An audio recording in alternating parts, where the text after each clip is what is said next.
Hello investors, welcome to investor mind voice. நம்ம சேனலில் investment சார்ந்த இன்ஃபர்மேஷன்ஸ், அதாவது stock market, mutual fund, ETF, silver, gold and crypto currency இது சார்ந்த information நம்ம கொடுத்துட்டு வரோம். I am not a financial expert and SEBI registered adviser. I share my experience for education purpose only.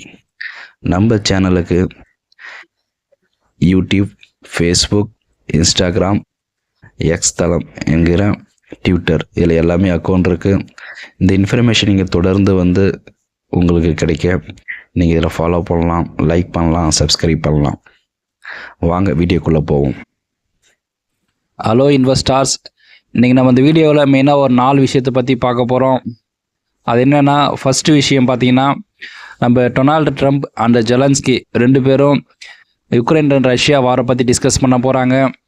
2வது விஷயம் பார்த்திங்கன்னா, யூரோப்பியன் இருக்கிற மெஜாரிட்டி லீடர்ஸ் எல்லாமே இப்போ அமெரிக்காவோட ஒயிட் ஹவுஸில் இருக்காங்க. அவங்களும் உக்ரைன் அண்ட் ரஷ்யா வாரை பற்றி நாளைக்கு டிஸ்கஸ் பண்ண போகிறாங்க. 3வது விஷயம் பார்த்திங்கன்னா, நம்ம பிரதமர் நரேந்திர மோடி அவர்கள் தீபாவளிக்கு ஒரு 2 கிஃப்ட் இருக்கிறதா ஒரு தகவல் ஒன்று கொடுத்துருக்காரு. அது என்னவாக இருக்குன்னு அதை பற்றி டிஸ்கஸ் பண்ண போகிறோம். 4வதாக பார்த்தோன்னா, ஜிஎஸ்டி ரேட் கட்டு இருக்க போகிற தகவல் வந்ததுக்கப்புறம் ஸ்டாக் மார்க்கெட்டில் இருக்கிற அனைத்து ஆட்டோ செக்டாரும் டாப் கியரில் போட்டு மேலே போயிட்டு இருக்கும்போது, நம்ம டாடா மோட்டார்ஸ் மட்டும் ரிவர்ஸ் கியரை போட்டுக்கிட்டு ஒரே இடத்துல போயிட்டு இருக்குது. அதுக்கான காரணம் என்னவாக இருக்கும் அதை பற்றி டிஸ்கஸ் பண்ண போகிறோம். ஃபஸ்ட்டு நம்ம போஸ்ட் மார்க்கெட் டேட்டாவை ஃபஸ்ட்டு பார்த்துருவோம். டவ் 30 பார்த்தீங்கன்னா ஒரு ஸ்லைட்லி ஒரு பாசிட்டிவாக ட்ரேடாகி முடிஞ்சிருக்கு. S&P 500 பார்த்தோன்னா அதுவும் 0.29% நெகட்டிவ் ட்ரேடாகி முடிஞ்சிருக்கு. நாஸ்டாக் 0.40% நெகட்டிவாக ட்ரேடாகி முடிஞ்சிருக்கு. அடுத்து ஜப்பானுடைய நிக்காய் பார்த்தோன்னா ஸ்லைட்லி பாசிட்டிவாக ட்ரேடாகி முடிஞ்சிருக்கு. நம்ம நிஃப்டி 50 பார்த்தீங்கன்னா இன்றைக்கி ஒரு 1% பாசிட்டிவாகி முடிஞ்சிருக்கு. அதுக்கான மெயின் காரணம் அந்த ஜிஎஸ்டி ரேட் கட்டு வந்த தகவல் தான். அடுத்து நம்மளுடைய சென்செக்ஸ் பார்த்தீங்கன்னா அதுவும் ஒரு 0.83% பாசிட்டிவ், அதாவது 667 பாயிண்ட் பாசிட்டிவாக ட்ரேடாகி முடிஞ்சிருக்கு. நம்ம US டாலர் இன்டெக்ஸ் பார்த்தோன்னா 98 இருக்குது. கோல்டு, சில்வர், அதுக்கப்புறம் க்ரூட் ஆயில் எல்லாமே இன்றைக்கி பாசிட்டிவாக ட்ரேடாகி முடிஞ்சிருக்கு. காப்பரும் நேச்சுரல் கேஸ் மட்டும்தான் இன்றைக்கி நெகட்டிவாக ட்ரேடாகி முடிஞ்சிருக்கு.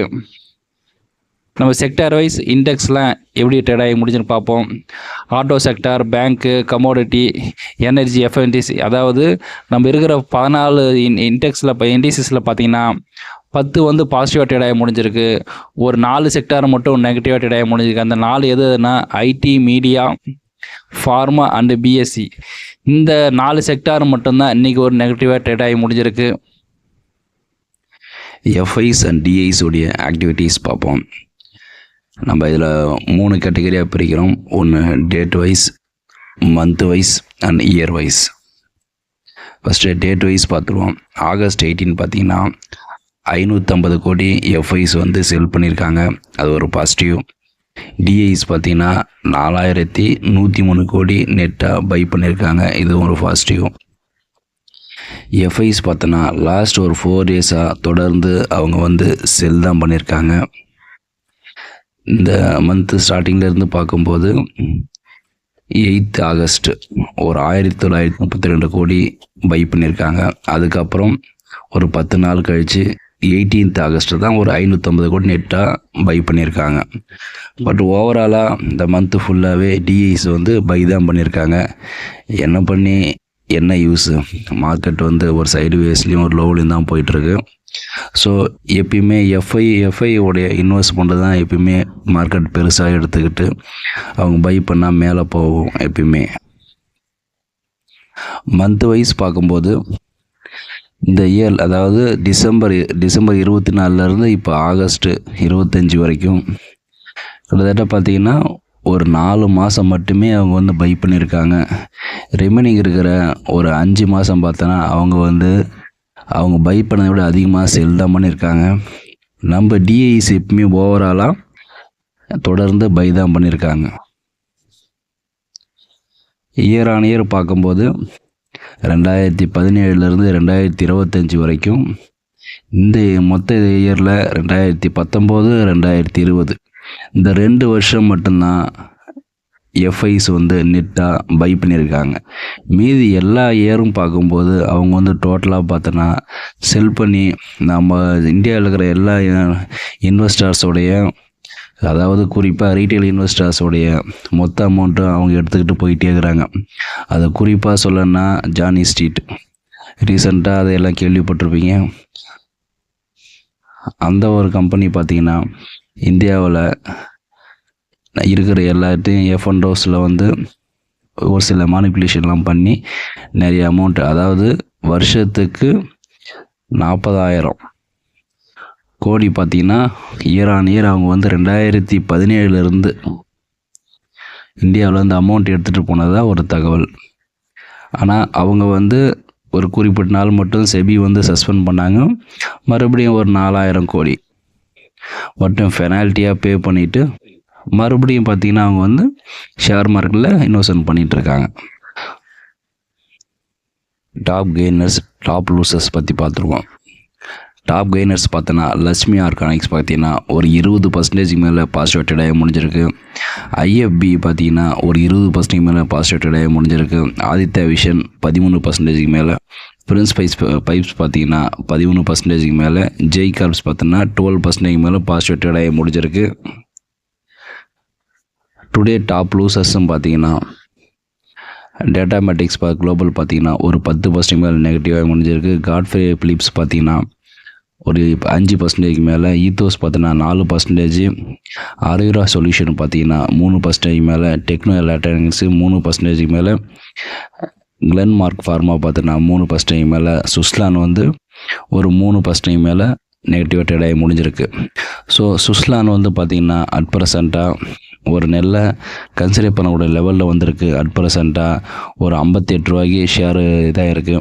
அதாவது லாஸ்ட்டாக பார்த்தீங்கன்னா 2008 அப்புறம் இப்போ மறுபடியும் சுஸ்லான் வந்து ஒரு லோவில் ட்ரேட் ஆகிட்டுருக்கு. ஸோ ஒரு லாங் டேர்முக்கு இதை கன்சிடர் பண்ண ஒரு கரெக்டான ஒரு ஏற்ற ஒரு ஸ்டாக்காக இருக்குது.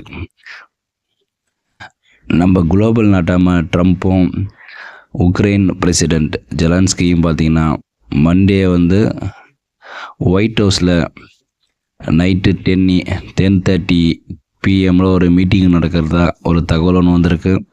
அந்த மீட்டிங்கில் வந்து ஒயிட் ஹவுஸில் இருக்கிற என்ன சொல்கிறாங்கன்னா, நீங்கள் வந்து இது வரைக்கும் ரஷ்யா பிடிச்ச இடத்த ரஷ்யாக்கிட்டே கொடுத்துடணும், அதுக்கப்புறம் நாட்டோவில் வந்து கண்டிப்பாக ஜாயின் பண்ணக்கூடாது அப்படின்ற ஒரு உத்தரவு பிறப்பிக்கின்ற இருக்கும் அப்படின்ற மாதிரி ஒரு தகவல் ஒன்று வந்திருக்கு.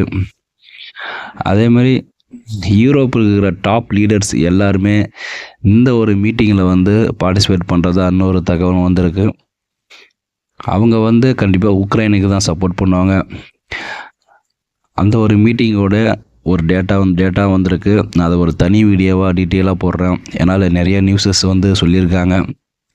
ஆனால் எல்லாமே ஒரு பாசிட்டிவ். நம்ம பிரைம் மினிஸ்டர் நரேந்திர மோடி நம்ம ஆகஸ்ட் 15 அப்போ ஒரு தகவல் ஒன்று சொல்லியிருந்தார். நான் தீபாவளிக்கு பார்த்தோன்னா ஒரு 2 gift வந்து கண்டிப்பாக நான் கொடுப்பேன்ற மாதிரி ஒரு தகவல் ஒன்று சொன்னார். அதில் மெயினாக பார்த்தோன்னா ஜிஎஸ்டி வந்து பார்த்தோன்னா கண்டிப்பாக குறைப்புன்ற மாதிரி ஒரு தகவல் ஒன்று கொடுத்துருந்தாரு. அந்த ஜிஎஸ்டி ரேட் கட் பார்த்திங்கன்னா நம்ம கன்சியூமர் ப்ராடக்ட் எல்லாத்துக்கும், அதாவது எஃப்எம்சிசி ஆகட்டும், நம்ம ரெகுலராக யூஸ் பண்ணுற ஏசி, டிவி, இந்த எல்லாத்துக்குமே வந்து ரேட் கட் வந்து 5% 18% எல்லாமே கட் ஆகுன்ற மாதிரி ஒரு தகவல் ஒன்று கொடுத்துருக்காங்க. இந்த குட் நியூஸ் காரணமாக கார் பை பண்ணுறவங்க ஜிஎஸ்டி ரேட் கட் மெயினாக வந்து ரொம்ப பெரிய லெவலில், அதாவது ஆட்டோ செக்டர் வந்து பெரிய லெவலில் இதனால் பலனடையும் அப்படின்ற மாரியும் ஒரு தகவல் ஒன்று கொடுத்துருக்காங்க.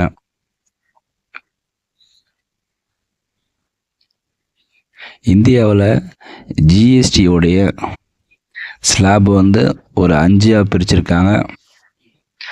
1 0%, 2 5%, 3 வந்து 12%, 4 18%, 5 வந்து பார்த்திங்கன்னா 28%.